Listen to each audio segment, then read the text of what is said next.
Hello दोस्तों, एक बार फिर से स्वागत है आपका अपने यूट्यूब चैनल एंटी बेयरिश में। तो दोस्तों, आज जैसा कि आप जानते हैं, आज है स्टॉक ऑफ द वीक। और आज हम लाए हैं एक वैसे ही बेहतरीन स्टॉक जैसे कि हम हर हफ्ते लाते हैं। और जैसे कि मैं बता दूं, जो हम पहले स्टॉक ला चुके हैं, जो बहुत ही ज़बरदस्त स्टॉक ने परफॉर्मेंस दिखाई है, जैसे कि बिरला सॉफ्ट है, उसने भी ज़बरदस्त परफॉर्मेंस दिखाई थी। यूपीएल ने भी अब अपना वो लेवल तोड़ दिया है जो हमने बताया था, और अपने जो है वो बाइंग लेवल पर जो है वो मूव कर रहा है। और ज़बरदस्त जो है वो एक तरीके से स्टॉक्स में परफॉर्मेंस देखने को मिली थी। बाकी दोस्तों, यहाँ पर जो है वो आज जो हम स्टॉक लाए हैं वो थोड़ा जो है वो मतलब ऐसा स्टॉक है कि अगर मैं आपको उसका नाम जब मैं आपको बताऊंगा तो आप कहेंगे सर ये तो बिल्कुल ही बेकार कंपनी है। और मतलब कंपनी तो अच्छी है, लेकिन स्टॉक जो है वो कोई ख़ास परफॉर्मेंस जो है वो दिखाता हुआ नज़र नहीं आया है पिछले कुछ 5 सालों से।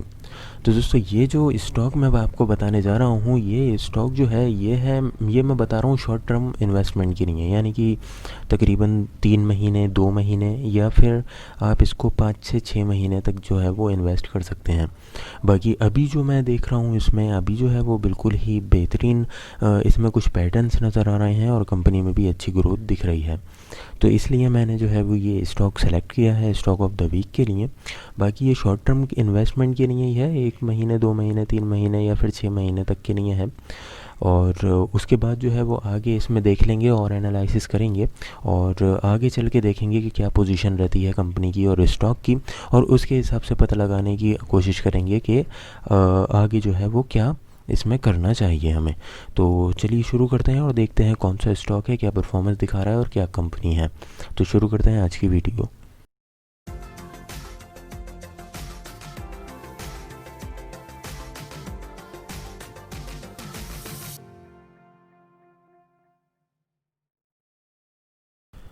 तो दोस्तों, यहाँ हम आ गए हैं चार्ट पर, और चार्ट पर आप देख सकते हैं कंपनी का नाम है कोल इंडिया। ये जो है वो इंडिया की कोल माइनिंग की कंपनी है, माइनिंग का इनका काम है। और इनका नाम है कोल इंडिया, यहाँ पर मैंने हाईलाइट कर दिया है। तो माइनिंग का इनका जो है वो काम हैगा, और कोल जो है ये निकालती हैं, जो कोल की खदानें होती हैं वहाँ से ये कोल निकालते हैं और वहाँ से जो है वो सेल करते हैं। तो ये जो है वो इनका बिज़नेस है, और बिज़नेस जो है वो काफ़ी ज़्यादा सही है। मतलब एक तरीके से बिज़नेस जो है वो तो इनका सही है, कंपनी भी काफ़ी ज़्यादा मज़बूत है और ठीक ठाक कंपनी है। लेकिन इसमें पहले से जो है वो बहुत ज़्यादा गिरावट हमें देखने को मिली थी। लेकिन ये जो है दोस्तों, ये है स्विंग ट्रेडिंग के लिए। स्विंग ट्रेडिंग जो है वो आप इसमें कर सकते हैं। इसमें अच्छे मूव्स जो है वो हमें देखने को मिलते हैं ऊपर अप साइड में, और ज़बरदस्त जो है वो मूव दिखाता हुआ ये नीचे आता है। तो यहाँ पर जो है वो अगर हम अभी की बात करें तो अभी फ़िलहाल जो है ये एक बहुत ही सही लेवल पर है, और यहाँ पर जो है वो एक अच्छा मूव, इसका अपसाइड मूव जो है वो आने की उम्मीद जताई जा सकती है। तो यहाँ पर दोस्तों, ये जो है वो पैटर्न हमें दिख रहा है यहाँ पर, और ये पैटर्न जो है वो काफ़ी ज़्यादा ज़बरदस्त पैटर्न है। अभी इसको कंप्लीट होने में ऐसा लग रहा है कि थोड़ा टाइम है। बाकी देखते हैं कब तक जो है इस पैटर्न का क्रॉस ओवर आता है। अगर ये पैटर्न जो है वो अप साइड, अगर इसको ट्रेंड स्टॉक जो है वो मूव करता है तो ज़बरदस्त हमें तेज़ी देखने को मिल सकती है। वैसे अगर डाउन साइड भी अगर ये ब्रेक करता है तो फिर गिरावट भी हमें देखने को मिल सकती है। लेकिन मतलब डाउन साइड जो है वो अगर ये ब्रेक डाउन करे तो इसके चांसेस जो हैं वो बहुत ज़्यादा कम मुझे दिख रहे हैं। ये जो है वो ज़्यादातर ऐसा हो सकता है कि ये अप ट्रेंड में ही ये इसको ब्रेकआउट करें और एक अच्छी तेज़ी जो है वो देखने को मिल सकती है। ये स्टॉक जो है वो तकरीबन जा सकता है अपने 152 149 या फिर 166 167 के टारगेट को भी ये अचीव कर सकता है। तो इसमें जो है वो देखना अब ये है कि कब तक जो है वो इस पैटर्न को ये शेयर जो है वो ब्रेकआउट देता है इसका, और उसके बाद जो है वो कैसे हमें तेज़ी देखने को मिलती है। तेज़ी जो है वो ज़बरदस्त देखने को मिलेगी, क्योंकि कंपनी जो है वो इतनी भी बुरी नहीं है, ज़बरदस्त अच्छी कंपनी है। और अभी जो है वो स्विंग ट्रेडिंग जो है वो हम इसमें कर सकते हैं। स्विंग ट्रेडिंग के हिसाब से जो है वो बहुत ही सही कंपनी है ये। और यहाँ पर जो है वो अगर मैं बात कर लूँ टिकर टिप की, और हम चलते हैं यहाँ पर टिकर टिप की साइट पर, तो यहाँ पर जो है वो आप देख सकते हैं। अगर मैं इनकी चेकलिस्ट देखूँ, इन्वेस्टमेंट चेकलिस्ट की अगर हम बात कर लें, तो यहाँ पर जो है वो अभी कोल इंडिया का प्राइस जो चल रहा है वो है ₹5 का। और यहाँ पर अगर इंट्रिंसिक वैल्यू की बात करें तो अभी जो है वो स्टॉक प्राइस इंट्रिंसिक वैल्यू से कम है, यानी कि स्टॉक के ऊपर जाने के चांसेस जो हैं वो और ज़्यादा हैं। और यहाँ पर एफडी से ज़्यादा जो है वो स्टॉक रिटर्न जनरेट कर रहा है। कंपनी जो है वो डिविडेंड भी दे रही है और एंट्री पॉइंट भी टिकर टिप के हिसाब से ये सही है। और प्रमोटर का कोई भी शेयर जो है वो गिरवी नहीं है, प्रमोटर की सारी होल्डिंग उनके पास है। तो वही मैं आपको बताना चाह रहा था कि कंपनी जो है वो इतनी ज़्यादा बुरी नहीं है, कंपनी जो है वो बहुत ही सही है। और इसमें जो है वो कंपनी की इनकम अर्निंग जो है वो भी इंक्रीज़ होती हुई दिख रही है। और ज़बरदस्त जो है वो एक तरीके से कंपनी हम ये कह सकते हैं। अगर फोरकास्ट की बात कर लूँ तो यहाँ पर जो है वो फोरकास्ट भी हम देख लेते हैं। तो यहाँ पर फोरकास्ट में आप देख सकते हैं कि टिकर टिप के 24 एनालिस्ट ने इस स्टॉक को जो है वो कवर किया है।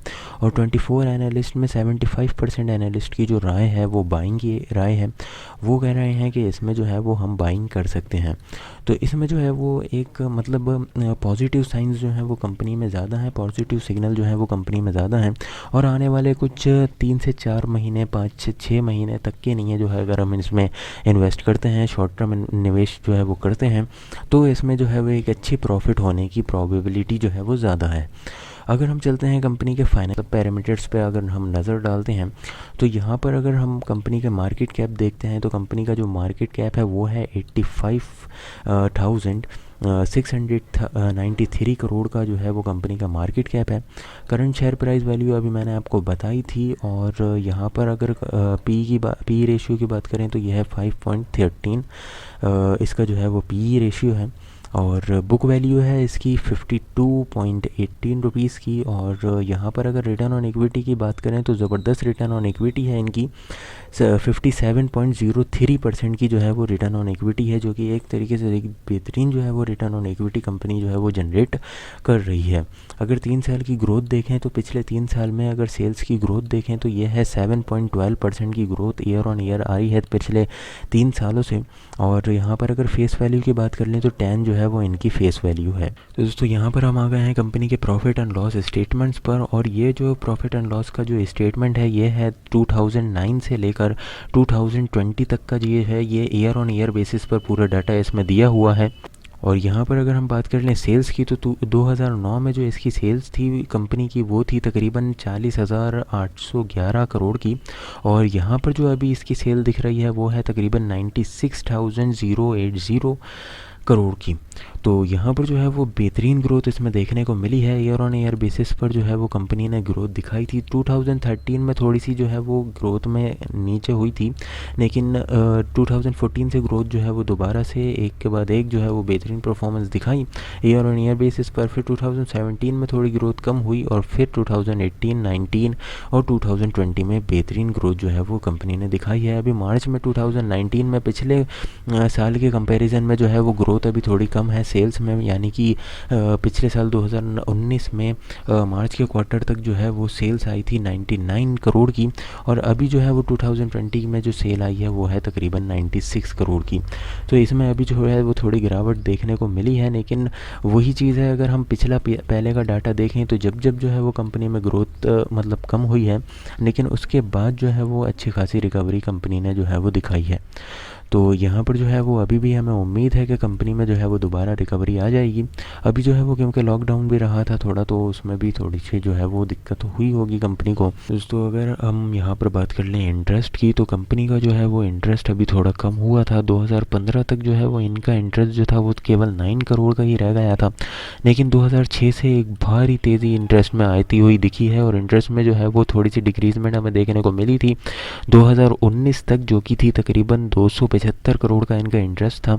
लेकिन अभी 2020 में दोबारा 503 करोड़ का इनका इंटरेस्ट जो है वो आ गया है, दोबारा से जो है वो इंटरेस्ट में ग्रोथ हो गई है। और यहाँ पर अगर हम बात करें इनकी प्रॉफिट की तो नेट प्रॉफिट हम यहाँ पर नज़र डाल देते हैं। नेट प्रॉफिट जो है वो इनका है तकरीबन 16,714 करोड़ का इनका जो है वो नेट प्रॉफिट है, जो कि पिछले साल के हिसाब से जो है वो कम हुआ है। लेकिन इनके जो नेट प्रॉफिट में जो है वो अच्छी तेज़ी इसमें देखने को मिल रही थी। ये जो था 2009 में जो इनका नेट प्रॉफिट था वो था 2079 करोड़ का, और यहाँ पर फिर 9000, 10,000, 14, 17 और फिर यहाँ पर जो है वो डिक्रीजमेंट देखने को मिली थी। 2014 यहाँ पर 2013 से जो है वो डिक्रीजमेंट देखने को मिली थी, और फिर इनका जो है वो नेट प्रॉफिट जो आ गया था वो आ गया था लास्ट 2018 में 7039 करोड़ का। उसके बाद जो है वो दोबारा इंक्रीजमेंट इसमें देखने को मिली है, और ज़बरदस्त जो है वो नेट प्रॉफिट में इंक्रीजमेंट आ रही है उसके बाद से। तो यहाँ पर जो है वो नेट प्रॉफिट थोड़ा ठीक लग रहा है। अगर नेट प्रॉफिट से अगर हम कंपैरिजन करें इंटरेस्ट का, तो इंटरेस्ट कोई इतना ज़्यादा नहीं है। नेट प्रॉफिट के बाद मतलब नेट प्रॉफिट के हिसाब से प्रॉफिट जो है वो काफ़ी अच्छा कंपनी जो है वो कमा रही है, और सेल्स में भी अच्छी खासी जो है वो ग्रोथ कंपनी दिखा रही है। इसके बाद हम बात कर लेते हैं शेयर होल्डिंग पैटर्न पर। तो प्रमोटर्स की अगर हम बात करें तो यहाँ पर जो था वो स्टेक था 2017 के सितंबर के क्वार्टर में प्रमोटर्स का स्टेक था 78.86% का। उसके बाद कुछ आरबीआई की जो सेबी की जो गाइडलाइंस आई थी, जो 75% स्टेक जो है वो हर कंपनी में प्रमोटर्स का रहेगा, तो उसके हिसाब से प्रमोटर्स का स्टेक इसमें कम हुआ होगा। तो 2018 के दिसंबर के क्वार्टर तक 72.91% का प्रमोटर का स्टेक रहा था, लेकिन अभी जो है वो उसके बाद लगातार डिक्रीजमेंट देखने को मिली है। लेकिन अभी जो है वो सस्टेन कर रहे हैं प्रमोटर, अब पैसा नहीं निकाल रहे हैं। इसमें से 66.13% का जो है वो प्रमोटर का स्टेक है 2020 के मार्च के क्वार्टर और जून के क्वार्टर में, दोनों में सेम ही है। अगर हम एफआईआईज की बात करें तो एफआईआईज जो है वो इसमें स्टेक बढ़ा रहे हैं, और यहाँ पर जो है वो पिछले साल के हिसाब से जो है वो स्टेक मतलब पिछले क्वार्टर के हिसाब से जो है वो स्टेक जो है वो कम किया गया है। 2019 के दिसंबर के क्वार्टर से जो है वो स्टेक में डिक्रीजमेंट देखने को मिली है, और उसके बाद लगातार जो है वो स्टेक डिक्रीज़ होता हुआ दिख रहा है एफआईआईज का। अगर हम डीआईआईज की बात करें तो डीआईआईज जो है वो इसमें पैसे लगा रहे हैं। डीआईआईज का स्टेक जो है वो है तकरीबन 22.22% का स्टेक है, और लगातार जो है वो क्वार्टर टू क्वार्टर इंक्रीज़ हो रहा है। अगर पब्लिक की बात करें तो पब्लिक का भी है जो इंटरेस्ट जो है वो इंक्रीज़ हो रहा है, इन्वेस्टमेंट जो है वो स्टेक इंक्रीज़ हो रहा है पब्लिक का, जो है तकरीबन 2019 के दिसंबर के क्वार्टर की अगर हम बात करें तो इसका स्टेक था 2.82% का, जो कि अब 3.59% और अब 3.73% का स्टेक जो है वो कंपनी में हो चुका है। तो बाकी दोस्तों यहाँ पर हम आ गए हैं दोबारा से चार्ट पर, और चार्ट पर जो है वो ये एक जो पैटर्न था वो एक आपको नज़र आ रहा है, और यहाँ पर जो है वो ये इसका जो है वो सपोर्टिंग लेवल है।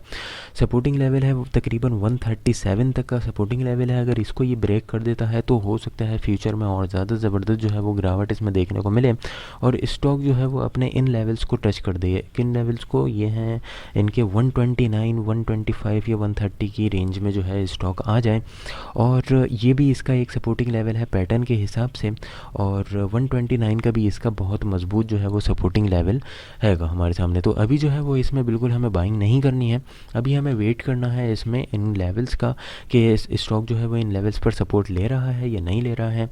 अगर स्टॉक जो है 129, 125 के अगर नीचे चला जाता है तो भारी जो है वो गिरावट इसमें जो है वो देखने को मिलेगी, और अगर स्टॉक जो है वो इस पैटर्न को कवर करके ब्रेक करता है अपर ट्रेंड में, ऊपर की साइड पर जो है वो ब्रेक करता है, तो एक भारी जो है वो तेज़ी हमें देखने को इसमें मिल सकती है, जो कि तकरीबन है 167 तक के जो है वो इसमें टारगेट अचीव हो सकते हैं। तो बाकी दोस्तों यही मुझे आपको बताना था, मुझे इसमें पैटर्न जो है वो बनता हुआ दिख रहा था इस स्टॉक में, और कंपनी की जो है वो ग्रोथ ज़बरदस्त जो है वो चल रही है, मतलब एक ठीक ठाक जो है वो ग्रोथ के साथ कंपनी चल रही है। बड़ी कंपनी है, और टिकट टिप के हिसाब से भी जो है वो इंट्रिंसिक वैल्यू से इसका शेयर प्राइस अभी कम है, यानी कि ऊपर के चांसेस जो हैं वो ज़्यादा हैं ऊपर जाने के कंपनी के, और रिटर्न भी अच्छे दे रही है और डिविडेंड भी देती है ये कंपनी। डिविडेंड पेइंग जो है वो स्टॉक है, हर साल जो है वो डिविडेंड ये निकालता है। तो यही दोस्तों मुझे आपको बताना था। बाकी वीडियो कैसी लगी हमें ज़रूर कमेंट करके बताएं। वीडियो में कोई भी कमी लगी हो तो वो हमें ज़रूर बता दें, आपका फीडबैक हमारे लिए बहुत ज़्यादा ज़रूरी है, उससे हमें पता चलता रहता है कि हमारी वीडियो में जो है वो क्या कमी है और क्या हमें इम्प्रूवमेंट करनी है। बाकी दोस्तों वीडियो अच्छी लगी हो तो लाइक करें, उससे हमारा मोटिवेशन बढ़ता है, और ऐसी ही इन्फॉर्मेटिव और नॉलेजेबल वीडियोस जो है वो हम आपके साथ लाते रहते हैं। स्टॉक ऑफ द वीक की सीरीज़ आपको कैसी लग रही है और कितने आपके जो है वो काम आ रही है ये सीरीज़, इससे आपको क्या क्या नॉलेज मिल रही है या फिर क्या एडवांटेज मिल रहे हैं इससे आपको, या क्या क्या डिसएडवांटेज हैं इसमें, वो सारी चीज़ें आप जो है वो इसमें कमेंट करके हमें बता दिएगा। बाकी मिलते हैं ऐसी इन्फॉर्मेटिव और नॉलेजेबल वीडियोज़ के साथ, जब तक के लिए धन्यवाद।